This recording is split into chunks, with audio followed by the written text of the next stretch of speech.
You have to love spontaneity, don't you? Whether you are watching back in your room or whether you're here in the live theater, thank you so much for tuning in to another edition of All Access Pass. I'm your cruise host, Jason, and thank you for being with us as loud as we possibly can, because let's be honest, they deserve all we have to give. Let's hear from Matthew and Gunnar Nelson for being with us here today. Nice to meet you. So glad to have you guys. Happy to be here. This is great. Yeah. It's on. You're it's on. You're live. on, baby. We're live. What's it like to be back on the Malt Shop Cruise? It's been a second for you. It's been a minute, hasn't it? It's been a little bit. Anybody catch us the last time we did one of these Malt Shop Cruises? Yeah. Okay. All right. Yep. I think we were supposed to do another one of these, and we didn't make it for certain things. We are so glad to be here. It's taken a while for us to get back on this ship. And Gunnar, of course, brought the storm with him, so we're rocking and rolling today. We know who to blame. Everybody, this is my twin brother, Gunnar Nelson, here in the hat. Hello, everybody. And I am the other one. Yep. That's right. Good twin here. Evil twin here. And The other one. It's not Ellen DeGeneres. It's No, just it's Matthew fine. Nelson. Everybody. It's all good. Ouch. Yeah, just jab. Right Just off. so you know, we play music and sing well as siblings like the Everly Brothers, but we actually do get along. So that's a good thing. It's a good plus. It's a strong plus. We do. Strong plus. It's a strong plus in this business. Now, obviously, you cannot come on a 50s, 60s cruise and not expect everyone to love you guys, but obviously to have fallen in love with your father at some point, and your well, come on. grandparents Well, come on. as well. Okay, any fans of Ozzy and Harriet? Ozzy and Harriet Yeah? fans All right, out there. Look, this is the family crowd. This Yeah, is cool. it is. Our dad was our best friend. He was such a great guy. Ricky fans in the audience? Yeah, Anyone Ricky else? fans, obviously. All right, I heard that a lot of you were blessed with Priscilla. Yeah, who's we on have the show. Priscilla. Yeah. We were very sad to know that we missed her by that much, just like Get Smart. And we've met her a couple of times, and we knew her daughter, Lisa Marie. And there were a lot of Elvis stories in our house because of our father, of course, Sure. came up around the same era, and Elvis was like almost like an older brother to our dad. A lot of people ask us that question: did they get along? Were they friends? Our dad didn't know how he was going to be received by Elvis, because clearly at the very, very beginning, when he started singing, he was borrowing heavily from the king of rock and roll, just like a lot of the kids were. As a matter of fact, Everybody he was on a date with a girl named Arlene. He went to Hollywood High School, and Arlene was the high school hottie. She was a year older than he was, and for some reason, all the boys at Hollywood High wanted a date with Arlene. She was a sure thing. There was that. Yeah. And so our dad told us this story. He said he went over, she lived a little bit away from him in the valley, and he drove over in his convertible, and he said he had to work really hard for this date for some reason. She just didn't want to date him. She just wasn't interested. It might have had something to do with the fact she was David's date. That was probably Previously. Yeah. Could have been that. Oh. Well, they're I know, brothers. I know. You know, they're brothers. Keep it in the family. Anyways, so he showed up with his car, and he said that from the minute he got there, this beautiful girl walks up to the car, and he walks around, opens the door, and he said this block of ice named Arlene sat down in the chair. And to kind of break the ice, he did the first thing that came to his mind. He turned on the car radio, and Elvis was singing "That's All Right, Mama." And Arlene lit up like a spark plug and forgot that Ricky Nelson was her chauffeur and lost it over Elvis. Oh, he's so sexy. So the first thing that he thought of was, I'm going to make a record. He had no plans to make a record. And she laughed at him. She said, "Oh, Ricky, give me a break. You sing, please." And he thought two things. He said, this date is not going to end like I thought it was. And I'm going to do whatever it takes to make a record to impress this girl. And there was a little thing that everybody knew that came around the Nelson family. Of course, it was a real family playing a real family. It was scripted. Our grandfather, Ozzy Nelson, not Osborne, the real TV dad, he wrote, produced, edited, and starred in all 435 episodes of the show. So the joke was, don't do anything around Ozzy because he's going to write it into a script. Wow. And our dad knew that, so he waited for his chance. There was a record store down the street. It was called Wallach's Music City. And right there in Hollywood. He loved it so much they put his Hollywood Walk of Fame star in the pavement right in front of where it used to be.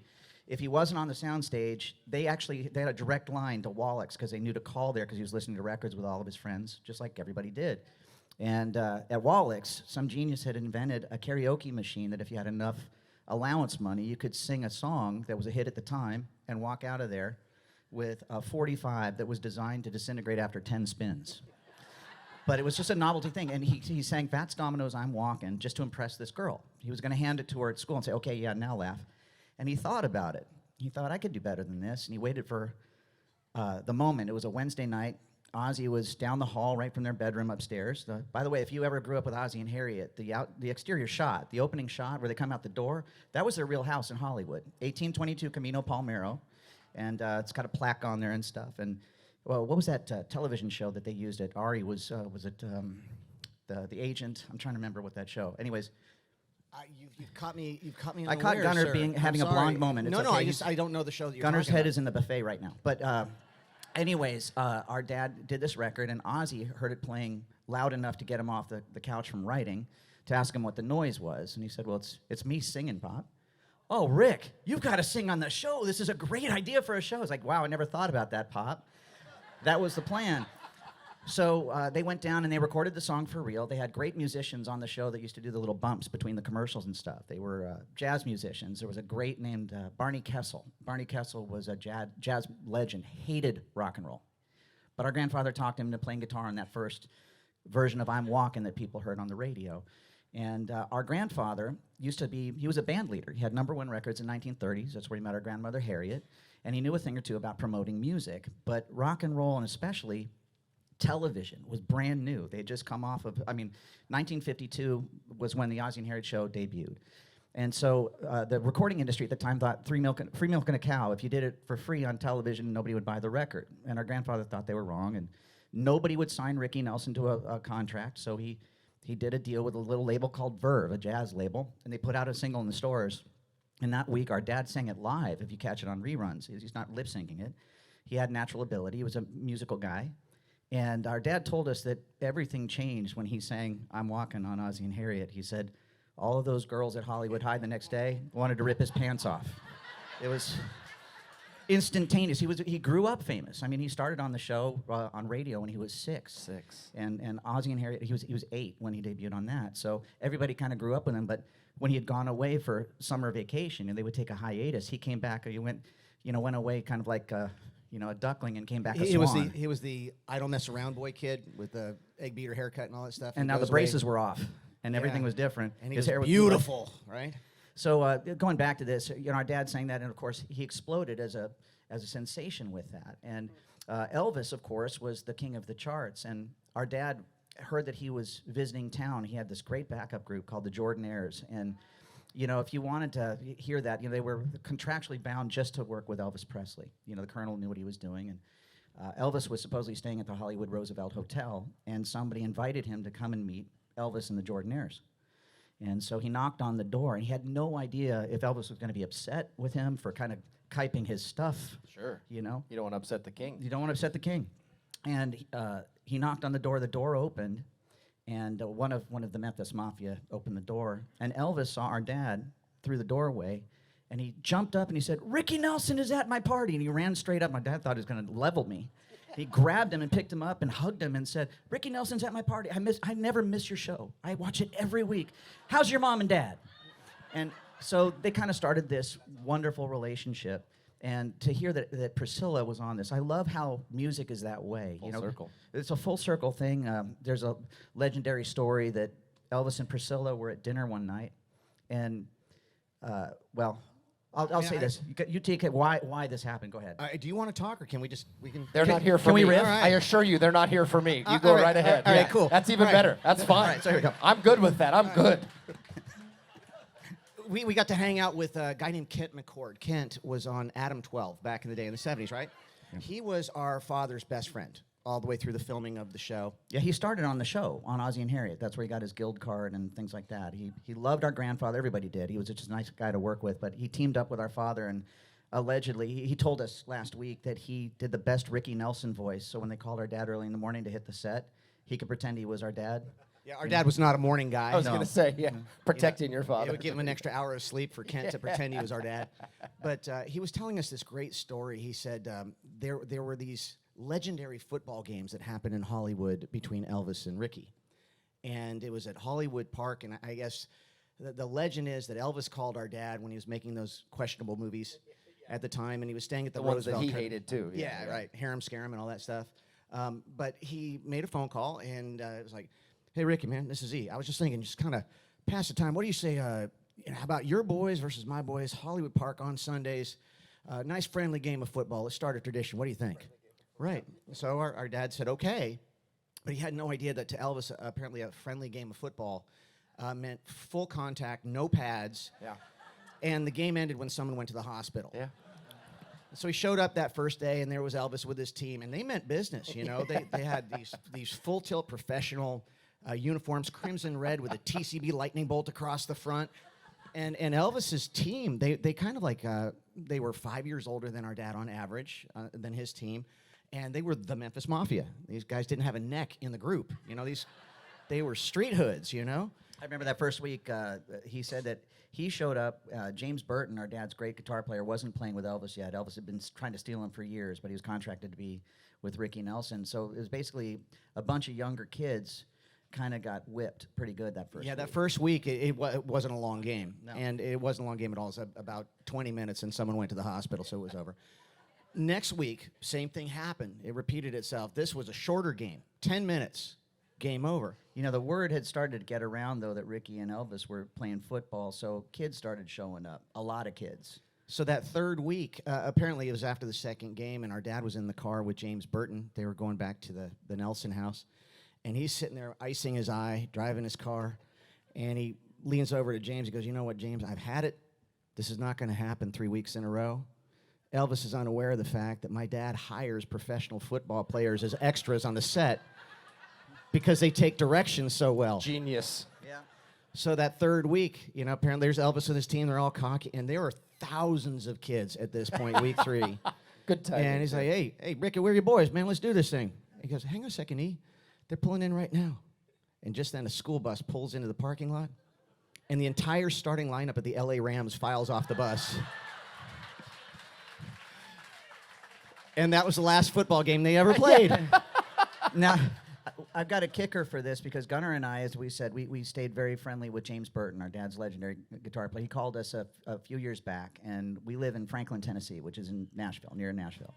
And beautiful venue there called the Ryman Auditorium, legendary place. And Lisa Marie Presley was playing that night, and God bless her. And she's exactly the same age as we are. And she wanted to meet us after the show. We'd met her a few times, and so James took us down there. We waited. We were the last people to meet her in her dressing room, and we spent the most time with her because of it. And one of the subjects came up with the football games, and she started laughing, and she said, you know why my dad wanted to teach your dad a lesson? I said, yeah, I've always wondered that. Why did they come out for blood? What was that all about? She said, the night before he called your dad, he was having dinner with my mom, and she just very casually said, you know, Elvis, why don't you get your hair cut like Ricky Nelson? He looks really cute these days. You women know what you do. That's You right. do. Just You know. calculated. The nice thing about it is Gunnar and I, we talk about this. There were only 2 times we ever saw our father weep. Of course, one was when he lost his dad. And the second was when Elvis passed away. And our dad was one of those guys that went to visit him at the hotel when he was doing his residency there, and was so upset by it, so upset by what happened to his friend and what people were doing to him, that he just begged his band to never let him be that. And he was sent a Western Union telegram and a TCB lightning bolt necklace that Elvis used to give to his best friends. And we still have that at home. It was a congratulatory letter from Elvis and the Colonel. And it's just nice that just keeping it all together. I mean, I really would have loved to have given that woman a hug. And we actually made some plans with some friends of ours. I don't know if he's in here, but legendary music entertainment lawyer is here, our friend John Mason, and he knows Priscilla. And I think that's one of the things we're going to do first off when we go back home, is to have dinner with Priscilla and just That's wonderful. catch up. It really is full circle, isn't it? It's kind of fascinating how, it started in reality with, you guys actually, technically, it's generations of entertainers in We the are Nelson family. apparently the only family in history to have 3 generations of #1 hit makers. Yeah. Because Grandpa Ozzy had a #1 with Yeah. a song called And Then Some in Yep. 1935.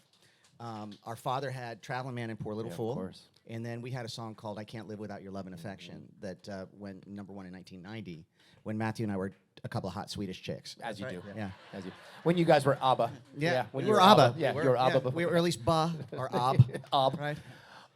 If you don't mind, tell us a little bit about your start in the business. You know, what prompted you guys? Was it your dad? Was it your grandparents? It was everything. You know, the best way for me to answer that, it's great because we had this great social proof around us at all times that making music at the highest of levels was possible. If you think about it. So to us, it was no different than, I suppose, if you were a Manning and you wanted to play football. Arch Manning in Texas Right. now. I mean, it was around you from the time you were a baby. Or an Andretti, you know? Right, exactly right. Or one of the Force kids, John Force's drag racing kids. It was just the family business. So to us, it really was our normal. From the time we were babies, people coming up and asking our grandparents that were eating with us for autographs or whatever. It was just the thing, and it was really no big deal to us. Which is wild. You have to look at it now and realize Well, how we do wild now. it is, right? I always say this in the show. We grew up in the Hollywood Hills, born in 1967, the Summer of Love. It was kind of, exactly. You remember it, do you? Then you didn't party enough. Most people don't admit We they didn't remember know it. until later that the homeless guy that wouldn't leave was Bob Dylan, you know? And our babysitter was Mama Cass Elliott from Mamas and Papas. And next door, there was a guy, we called him Uncle George. We were very little, and he ate breakfast with us every day for a year while he rented the house next door. Uncle George was George Harrison from the Beatles. So for us, that was, we laugh and say, our totally normal childhood. To us, it was, you know. I mean, I opened the door one day, and my first crush was at the door asking for our father. Linda Ronstadt showed up, you know, right around 1972, and I'm still in love, you know. But it was kind of neat because one thing we found was that none of these people ever acted like they were better than anybody else. It was always the people that were kind of new to success or fame or whatever. It's kind of been a common thing that we've seen. Is Yeah, Grandpa Ozzy always said that arrogance accompanies incompetence. Amen. And I always kept that great in mind, statement. right? Yeah. And it's true. What's really great about a cruise like this, everybody that you're seeing came from an era when you couldn't fake it. You had to do it. You had to throw down live. Think about the technology. Absolutely. Okay, nowadays there was no technology. Right, we have auto-tune, unlimited tracks, computers, all of that stuff aiding YouTube. people. All the things that Well, give for you marketing. instant success, I mean, this was yeah. back in the day, obviously, when you get to the marketing stage where people were buying singles out of trunks of cars at gigs. But the acts were having to go into the studio. You had one microphone, and you had to get around the mic, and you had to, as a unit, do takes. You would do take after take after take until you got the magic one. And I mean, like Miley Cyrus could never happen back in the 50s and 60s. It just couldn't happen. So all these people that you're seeing are the real deal. They had to be able to really do it. My best story of that, when our dad was recording, they would obviously be filming The Adventures of Ozzie and Harriet 5 days a week. Okay, so they'd do their full day's worth of work. Would start 4:30, 6 o'clock for our dad on set. They'd work all day. They'd take a break, and when he started singing, they would go out for a dinner break, and then they would reconvene on the Sunset Strip or one of the 3 recording studios they used to work at the time. I guess it was United Western. If you're kind of a music person, there was an engineer named Bill Putnam, and he was famous for his work with Frank Sinatra. There's that silky smooth vocal sound. Of course, it was Frank, but he used to construct his own recording equipment that gave it its unique sound. And so if you really wanted a little edge and get that sound, you had to work in that particular studio with that particular guy. That's why Ricky Nelson's voice on a mono jukebox was insanely cool. It sounded like he was sitting in your lap. It was wonderful. They would go to great lengths to get that sound. I wish.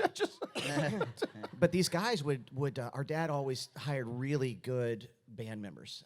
Matthew mentioned James Burton. These were kids. Think about the time. These were a bunch of kids when rock and roll was brand new. There were no rules. There was no such thing as a producer or anything. These were kids going in, shooting from the hip and making music that they too would want to buy. They were faking it until they made it. And a lot of them were teenagers. I mean, like all you said, they're teenagers. kids. They were kids. And they would across go the in on a industry. Friday night, they'd record, and the record was on the air on Monday. That's how immediate it was. Yeah, but our dad had to work around the shooting schedule for Ozzie and Harriet, unlike a lot of his friends that were on Sun Records. When you were making a record in Memphis with Sam Phillips on Sun, you could dedicate all of your time to recording and touring. Sure. Our dad was having to work around, well, I'm on a hit TV show. I have to work 5 days a week in the sweater, and then I have to go out just on the weekends and do my touring. So it was really difficult for him to really compete, but it was great because I realized years later the whole early rock and roll thing was really kind of a regional thing. if you think about it. You've got the Sun Records guys in Memphis. They were doing a very specific That kind of had a music, sound. Yeah, definitely. right? Very specific. You had the doo-woppers Yeah. in Brooklyn, in New York. They were doing their thing. And there were 3 people out in California pioneering rock and roll with a very specific sound. You had our dad and his best friends, Eddie Cochran and Gene Vincent. And they were doing our dad always said he was a closet greaser. He really identified with that's the rebellious side of rock and roll. He loved that.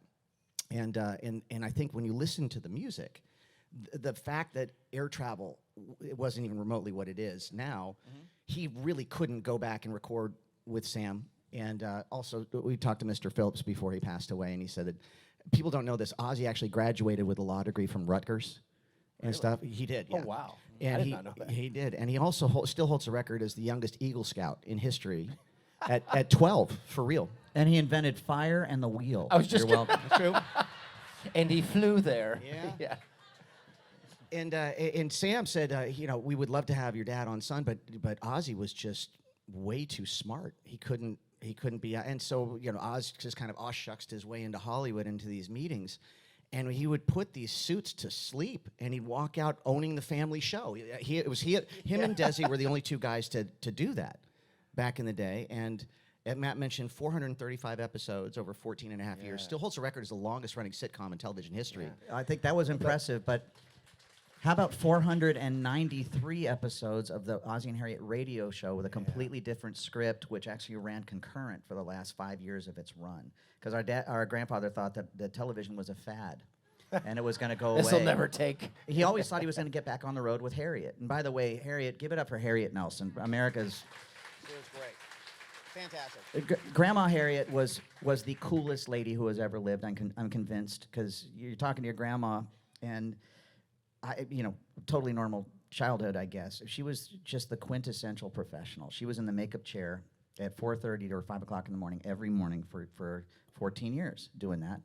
And she really held it down. If you watched Ozzy and Harriet, it was Ozzy he was the brunt of the jokes. Harriet held it together. And that was unlike all the other 50 shows. Think about like Father Knows Best. It was always the dad. Oh, well, kitten, you got to do it this way. Yeah, Ozzy was the guy falling off the ladder. Harriet had Always, the and that common was sense. disarming, if you think And it was about neat later on we were making our records. We had a big hit record with our first album, and we were on album number 2, and it was kind of taking a while. A couple of months in the studio, lots of money, and again, I think when you have a lot of tracks, you don't have to make as many decisions like they did in the 50s and 60s. And I remember Grandma saying, "Boys, what's taking you so long with this album?" We said, "Well, Grandma, I'm thinking, what does she know?" And we have to get the tracks there and play it right and do the whole thing, and it takes a while. She said, "Well, it's been about 2 months, right?" I said, "Yeah." She said, "Well, that's different." I said, "Well, how long did it take you guys?" And she thought, "About 2.5 hours." I said, "How many songs?" She said, 14. That's when you realize that you are talking to somebody who really knows what they're doing. And it's nothing but respect. And I love being on these cruises and talking to people that are fans. And of course, the people, like Gunnar was mentioning, our dad's early records, it was really, that was the California sound, was Ricky Nelson, Eddie Cochran, and Gene Vincent in the very beginning. But all that surf music that came closely after that, if you listen to those records, especially like Surf and Safari, we're big Beach Boys nuts. Gunnar and I are really friendly with Carney and Wendy Wilson, Brian's daughters, and we actually had a Christmas song that was a hit that we cut as a double duet, like a New Mamas and the Papas thing. We love Christmas because we get great royalties that time of year. And but the nice thing is, if you listen to those records, and we really grew up listening to the Beach Boys for harmony stuff, Sure. Sibling harmony and family harmony. But those records sound really close to Ricky Nelson records if you listen to them. The guitar playing. There's a reason for that. Mm-hmm. Yeah, our grandpa Ozzy also did the same thing with James Burton. Mm. Now, James, for people who don't know, do you guys remember that Dale Hawkins song, Susie Q? Mm-hmm. That was James Burton at 13. He wrote that song at 13. He was a savant. He was made to play. He was really arguably the first guitar hero that was out there. It was him and Scotty Moore. And he was under contract to our father. He could only play for our father. And Ozzy would squint a little bit because he was a musician too. And he would let them moonlight at the recording studios, making records for other people as long as he wasn't credited, not under his alias, right?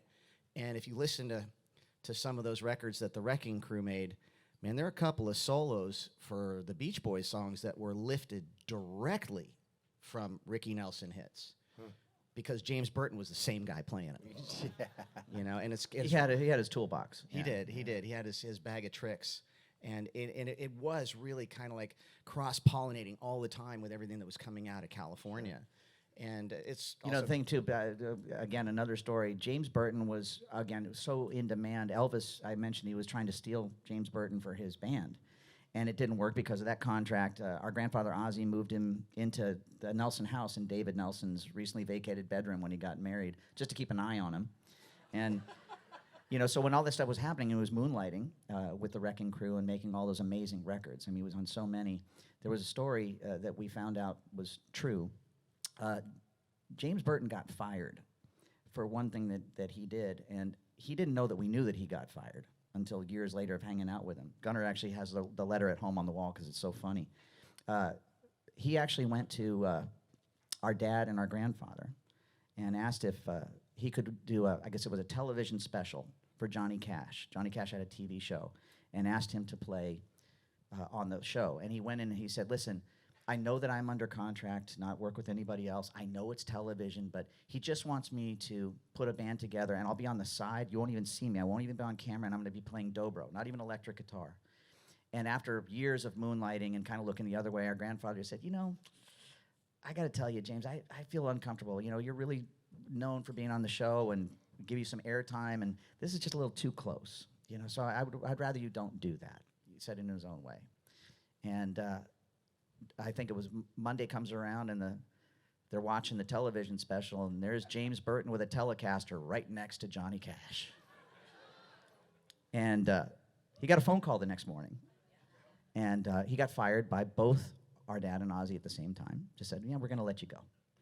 And years later, Gunnar was hanging out with James. I was doing a gig with James. He called me up. He was doing something. He's from Shreveport, Louisiana. So we were doing a 4th of July gig. He called me down there, and we were having one of these great moments. We just played the gig that day, and we're at a friend's fire pit, middle of the night, and everybody had kind of gone back into the house. Just me and James, just kicking back and talking about things. And he got this moment of honesty, and he just said, sheepishly, he said, well, your dad, he fired me. And I said, yeah, James, I know. He said, you know? I said, James, we run the family company. I've had that letter for 35 years. And he said, yeah, and he's stumbling. I said, well, from what I read, you had it coming. And he said, I never thought they were actually going to fire me. I learned a lesson. But what was really cool about that whole experience was when James was out of work. Our dad was out of a guitar player, and he decided to redefine himself at that point in history. The world had moved on. All of the 50s guys were kind of being quickly replaced after the Beatles invaded America with that whole British invasion thing. The big paradigm shift was those early guys, for the most part, some notable exceptions, didn't write their own material. They had professional songwriters write material for them. Like Elvis never wrote a song. They were so busy making records, they didn't have the time to write their songs and do it. And the tempo was incredible. So that all shifted because after the Beatles, people were kind of expected, especially in pop rock, to write their own stuff. Sure, yeah. And our dad had a choice to make. Okay, I can either go and do what a lot of my friends are doing, which is playing the fair circuit, no dishonor in that, or go to Europe with their cousin, who's 15. That was like Jerry Lee. Yeah, I wasn't going to do that. One person got that joke. Yeah. But he decided to reinvent himself. And it was actually after a conversation with Bob Dylan, who was in his living room. It's like, man, people think you're completely irrelevant now. What are you going to do about it? And he decided to put together what became known as the Stone Canyon Band. And it was actually credited now with the Country Hall of Fame as the first true country rock band coming out of that whole Chris world. Hillman from the Byrds gave him credit for the first country rock song with Hello, Mary Lou. He said Ricky Nelson beat us by 5 years. You can clap. It's okay. You can clap. If that firing hadn't happened, Right. he would have, his groove might have yeah. become a rut, but he would have just stuck with that path. But it forced him to kind of think, take a step back and rethink things. Sure.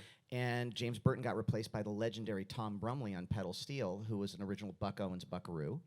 And the whole sound changed. Yeah. Where you had like a Marshall distorted guitar on stage with a pedal steel, and the whole country rock thing came from that.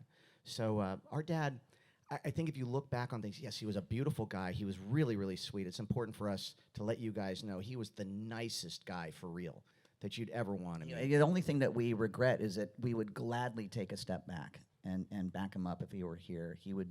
He just loved to play for his audience. You know, he was a hardworking guy. Sometimes up to 300 days a year, he was out playing music, and he was always in demand. And he was the kind of what's really fun for us is anybody that got to know him or got to spend some time with him always says the best thing, which is he really took time for me, and he was really sweet, and there was no star thing. And a lot of people ask us what it was like growing up in that family. You know, how surreal it was. For us, it was on both sides of the family. Our mom, Kristen Harmon, came from the Harmon family. Our grandfather, Tom Harmon, was a football guy. He won the Heisman Trophy at Michigan in 1940, and sportscaster. And our grandmother, Harriet, was voted by Life magazine the most beautiful, Elise, she was beautiful too. We called her Nino, Elise Knox. She was a cover girl for Life magazine. Beautiful. Our Aunt Kelly was the Tic Tac lady growing up. Beautiful blonde lady. And our Uncle Mark was playing quarterback at UCLA and started following our grandfather around the set and fell in love with the idea of becoming an actor. And Uncle Gibbs, Mark Harmon is our uncle. And yeah, and ladies, we sell his phone number at the merchandise area. Special pricing. That's Special right. pricing. He really loves us for that one. Yeah, sure. But you know what I wanted to say with that is that our dad, just like everybody in this audience, was faced with these challenging moments in his life, these defining moments that in a lot of cases would have been the undoing of many lesser men. Like when he did the song Garden Party, after being booed off the stage by 22,000 people in New York. Right. For not being, I mean, it was 1970, walks out there on stage with the long hair and the country rock band, and it was too much for that oldies audience to take, and he got booed off the stage, but then wrote the song Garden Party. Yeah. From that experience. Our dad was just one of these guys that wouldn't quit. He never quit, and Ozzy was exactly the same way. And it was something that I always really admired in that whole lineage was that, and I can't speak for myself, but I know Matthew's that way too. I am that way, yes. And it's just funny. I have a 10-year-old little boy at home. I named him Ozzy, and I'm a big Osbourne fan. What can I say? Yeah. But everybody says, you know, what's he going to do? Does he play music? He does. He plays music and stuff. But he's a 10-year-old. He likes to skateboard right now. We'll find out. We'll find out. No pressure at all. Let the kid. But I think once he makes the connection that being a musician means 30% more chicks. That's right. He'll be Yeah. totally into it. That's the just selling let him be a point. kid for now, please. That's right. But yeah, just quickly, I Please, think that what was really funny is that television is a blessing and a curse, because especially for our dad, he grew up quite literally in front of everybody. Either thought he grew up as my brother, or he was the guy I was going to marry, or those television people kind of went that way, and we're so lucky to have so much of his life documented, and having a child and being able to put him in front of the television and say, oh, that's who you were named after, and that's your great grandma Harriet, and all that stuff is really neat. And I remember we were watching the show, my kid and I, a few years ago, and he just was so innocent. He just said, "Hey, Papa." I said, "Yeah." He said, "So when did the world become color?" He's not wrong. He's not wrong. He's not wrong. It's like, Yeah. yeah, but I think that thing that Gunnar was talking about with Garden Party, you know, it's tough when you're so famous at a young age. And Gunnar and I went through this too. You know, we always joke about it. You know, things were different back in 1990, and a lot of it had to do with image. And we were raised to believe that's also a real component in what you do as an entertainer. Sure. It's important. But our dad, it was a hard thing for him. The blessing and the curse of TV, it made him immensely famous at a time they didn't have social media or things like that. There were 3 stations to watch. And he was a very, very big star. But also, as he grew up, people wanted him to stay young, because I think they wanted to stay young. Sure. And it was a reminder all the time that they were getting older as well. Yeah. And so, not you. You're doing just fine. Not everyone. Yeah. But I've seen that happen even with the two of us. And Sure. our grandfather Ozzy thought he was going to go back on the road, and he just kept on making the TV show. And I think that's the irony there. For the record, even though the Nelson family is the most televised family I think ever, the reality was Harriet and our grandfather always thought that music was the through line of the family. Music is where they fell in love. It's what defined our father's And life. they were and it- right. yeah. They were right. She They did were have right. some great advice, though. She said, boys, I want you to remember, if you're going to do this for a living, the Nelson family has never been in the entertainment business.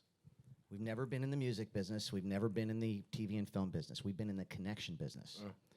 That's what we do. Absolutely. And that was great advice. And that's the one thing that's really been different with the family in general. So we take that really seriously. And it's kind of ironic in the world that we live in nowadays that they call it social media. It should be called anti-social media. Absolutely. You know, it's the great way that, Absolutely. you know, people can be keyboard warriors and say things they would never say in front of Keyboard somebody. cowboys, man. Right, and our family, we're always going to be doing this as long as we're around and our kids are around too. We're going to make sure that shaking a hand, looking someone in the eye, telling stories, and caring is really what it's all about. Absolutely. It is immediately apparent with you guys on stage that the connection is important. It's obvious to every. First of all, this is the biggest crowd we've had yet for All Access Pass. That says something. Okay, cool. Nice. well, thank you all for coming. But I on appreciate top it. of that, though, you know, you guys come out and you want to talk. Which this is not for me. No one's here for. They're here for you. Well, So you the know, our simple dad, fact just that so why want you to mentioned that, our connect- dad didn't talk very much Yeah, because. did anybody see him perform when he was around? Anyone? Okay. Okay, so you'll attest it. He didn't really talk He a lot, was did he? impossibly good looking. I mean, he walked into a room and just, wow, he had that thing. We have to talk. I mean, look at us. So. I do want to read you something because you said something a moment ago that this may mean something for you and it may not. Okay. We allow the audience to write in questions and we kind of don't have time for any of them, but a couple of them, I mean that in a good way. Sorry. No, are you kidding Hey, me? look, we're No, at sea no. and we weren't planning on it. We were saying, hey, we'll do whatever you Yeah. guys want to stretch this out. I mean, No, we're good. There's only We're so good. much you can do on the ship, right? Bob is from Nashville. And Bob says, and this is very apropos, in October of '71, I attended a rock revival in New York. Here we go. Your dad was the special guest. And I want to say, on behalf of any of the New Yorkers in that audience who gave him a less than polite reception, I apologize. Well, that's very nice. Thank you, Bob. But And- what I will say about that, Bob, But the world got garden party. That's that it. night. that's the thing. It's like, look, you never know, and it's never too late to make your comeback. And our dad was the comeback king. You know, he just kept on reinventing himself, but it wasn't usually by choice. It was because seriously, it was either thrive or die. And I think we've all been put in that kind of situation before, and we'll continue to. But it's just God giving you another opportunity to elevate and realize that kind of like tap into what your essence really is. In our dad's case with Garden Party, it was that whole thing. You know, it's you can't please everyone. You got to please yourself. After a lifetime of having to be who he felt everybody wanted him to be. Unequivocally. Yeah, I can through only the- imagine that Yeah, pressure. I mean, the was pressure. I mean, immense. imagine. I mean, the network. We still had the letter from ABC. They said, "Hey, congratulations on Ricky having a big hit with music, but just wanted to let you know that if he decides to go do that full time and leave the show, we're canceling the show." By the way. No our pressure at all because it was his parents, his Yeah, it was- brother, and 30 people that had families. At Relying on him. 16, Yeah. right? So think about No pressure that. at all. No pressure. But you know, we've talked about this a lot. Gunnar and I sold about 10 million records. People had no idea who our dad was or who our grandparents were. And that's impressive until your dad sells 500 million singles, right? But what we learned too, though, is that there's another family tradition. It's something we're kind of going through our memoirs and we're writing about it now. The fact is, the family has another tradition as well. Our grandfather Ozzy, he wrote a book about this, and he mentioned it briefly. But he went to Rutgers, which was Ivy League at the time, and he was at the time a successful band leader. He was quarterback at Rutgers University. I don't know if that counts. Sorry. He used to follow our other grandfather around like a puppy dog. That was fun. Yeah. But he was a quarterback. He was doing the big band thing in Manhattan, and he was kind of a man about campus, and he was asked to join one of those secret societies, something called the Skull and Bones. And he looked into it, and he said, "Yeah, I'm going to pass on that one." And they said, this person said, "Are you sure?" He said, "Yes, I'm sure." He said, "This is going to have some, are you sure?" Yeah. He said, yes, I'm sure. Thank you very much. I'm not going to do it. And they had 435 episodes of that TV show and were never even nominated for an Emmy. Never. Our father sold 500 million singles in his career. He's in the top 10 of all-time selling recording artists in pop music history. And pioneered rock and roll at a critical time in its history, if you think about it. It was considered fringe music at the time, yeah. and he kind of midwifed it through mainstream American living rooms. No Grammys. No Grammys. Gunnar and I are the same way. So what we learned was this way. We talked to our grandmother about it as well. This family has really never played the game, if you know what I mean, even though, yeah.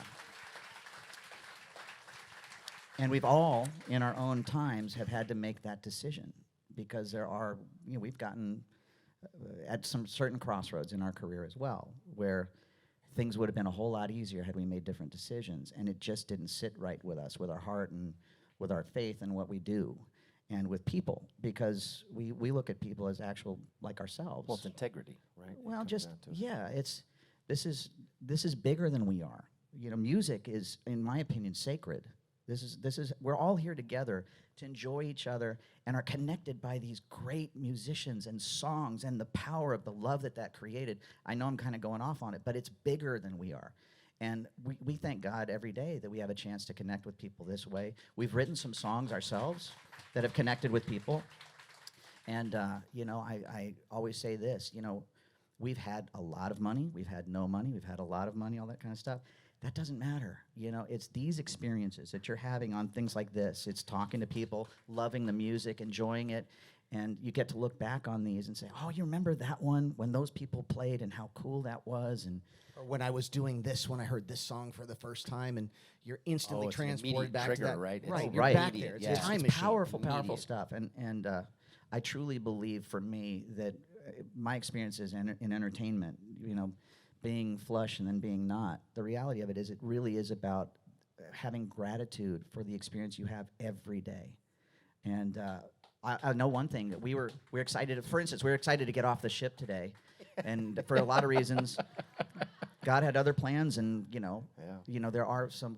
I was just thinking about this too. It's like there's some weather coming in a couple of days, and because we didn't go into Tortola today, we got ahead of it a little bit. So we're going to have a much safer little You trip. guys do not want to be on a ship when the weather's that bad. We've done been that. there. It's We've not been we've there. been there. All It's- three of us have done that. Gunnar and I, we were joking. We said we're Vikings by lineage. We're actually we're in the Scandinavian American Hall of Fame. It resides in Minot, North Dakota, so you have to go there. Very specific. But we are Vikings, and yeah, I don't want it. No, not for me. Listen, I cannot thank you two enough for coming up Well, and chatting. we've gone over, haven't we? Like We're pushing it a little bit. 'Cause We're gotta getting get the hook. The classics got to do something Well, here. thank you for putting up with a two-headed parrot, everybody. I appreciate it. Before we get out of here, Matthew and Gunnar are so generously going to sign for us, but they're going to do it out there, my friends. So Yeah, they need the stage for people that need to rehearse. Yeah.